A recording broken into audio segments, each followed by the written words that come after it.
بسم الله الرحمن الرحیم. سلام دوستان نازنینم، به جلسه 12 از منی دوره تعمیرات و نصب کولر اسپلیت و کولر پنجره خیلی خوش اومدین. خیلی از شما عزیزان دیشب توی پی وی به من گفتیم مهندس غلامنیا قبل از اینکه وارد آموزش تخصصی بشی یه مقدار در مورد اندازه‌گیری و مشخصات فنی مولتیمترها و آمپرمترها بر ما توضیح بده که اگه رفتیم تو دل کار یه موقع نمونیم. منم میگفتم روی چشمام حرف شما رو میذارم روی دوتا چشمام و کامل براتون توضیح میدم. پارامتر فرکانس، تست دیود، مقاومت اومی، ولتاژ و جریان AC و DC، اندازه‌گیری در واقع دما و هر پارامتری که توی مولتیمتر کلمپی و مولتیمتر دیجیتالی و حتی مولتیمتر عقربه‌ای که من چند تاشو از قدیم نگه داشتم رو آموزش رو خودم نوکرتونم و براتون میذارم بچه‌ها. خب ببینید ما کلا سه دسته در واقع مولتیمتر داریم. خب بچه‌ها اینم نمونه عقربه‌ایش. خب معرفی میکنیم. نمونه عقربه‌ای یعنی مولتیمتر عقربه‌ای. وقتی میگیم مولتیمتر یعنی ولتاژ، جریان، مقاومت رو اندازه‌گیری میکنه. درست شد؟ اینم چی هستش؟ به اینا تو بازار میگن آمپرمتر کلمپی یا پورتابل هم بهش میگن. یعنی کلمپی یعنی چی؟ یعنی برای اندازه‌گیری جریان اینو باز میکنی، سیمو میکنی داخلش و جریان رو براتون اندازه‌گیری میکنه که الان جریان این لامپ رو براتون اندازه‌گیری میکنه. درست شد؟ خب اینو نگاه کنید، هم مقاومت رو میگیره، هم جریان، هم ولتاژ. حالا کامل براتون توضیح میدم. این چی هستش؟ به این میگن آقا مولتیمتر دیجیتالی هستش.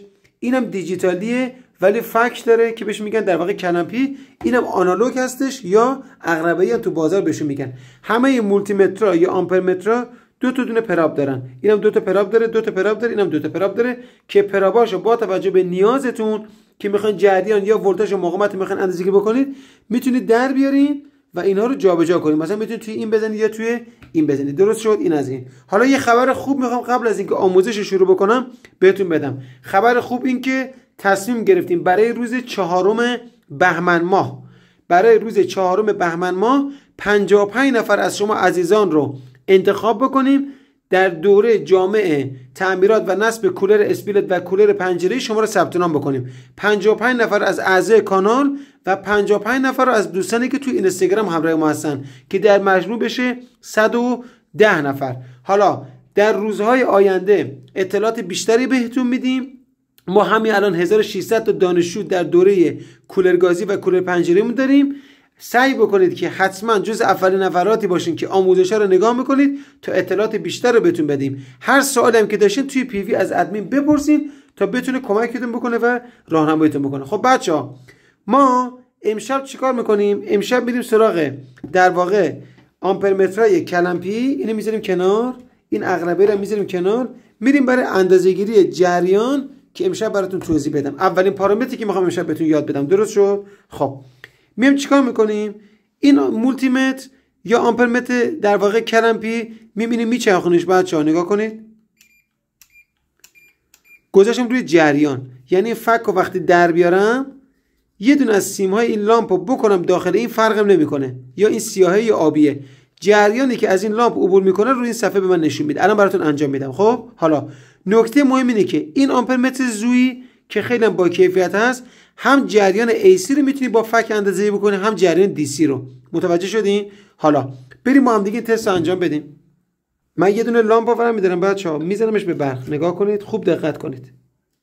میخوام ببینم این لامپ چقدر مصرف برق داره، چقدر آمپر میکشه از شبکه. تا اینجا درست شد؟ حالا چیکار میکنیم؟ اینم گذاشتیم روی گزینه آمپر. برقم روشن کنم. اینو میذاریم به اینجا بچه‌ها. نگاه کنید.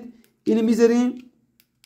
خب حالا اینجا علامت DC باید باشه بچه، AC باید باشه. نگاه کن، اینو فشار میدم علامت AC اومد. چرا؟ چون پریز برق AC هستش. حالا اینو میکنیم داخل اینم از این. خب حالا هول میدم تا روشن بشه. نگاه کنید خودتون. خب نگاه کنید جریان رو. من دکمه هولد رو میزنم، هولد رو زدم، حالا درش میارم. نگاه کنید این لامپ جریان 39 صدم آمپر رو از شبکه میکشه. اینجا یه دکمه هولد داره بچه‌ها، میبینید؟ اگر یه موقع نتونستین صفحه رو بخونید اینو فشار میدی، عدد رو صفحه رو براتون ثابت نگه میداره. پس یه دونه لامپ 100 وات رشته ای، درست شد؟ چقدر مصرف برقشه؟ 39 صدم آمپر از شبکه در واقع آمپر میکشه. اینجوری تونستیم جریان یه دونه لامپ مصرف در واقع اندازه‌گیری بکنید. هر مصرف کننده باشه میتونید این کار انجام بدین. پس بهترین ابزار برای بچه‌ای که میخوان کولر گازی کار بکنن آمپرمتر کلمپی است. حالا این کیوریتسو ژاپن گرونتره، این در واقع زویی جنس خوب چینی هست که مثلا قیمتش 2 میلیون تومانه، این مثلا شاید قیمتش 2-3 برابر این باشه. بریم سوی جلسه بعدی که پارامتر بعدی رو براتون توضیح بدم. بفهمید.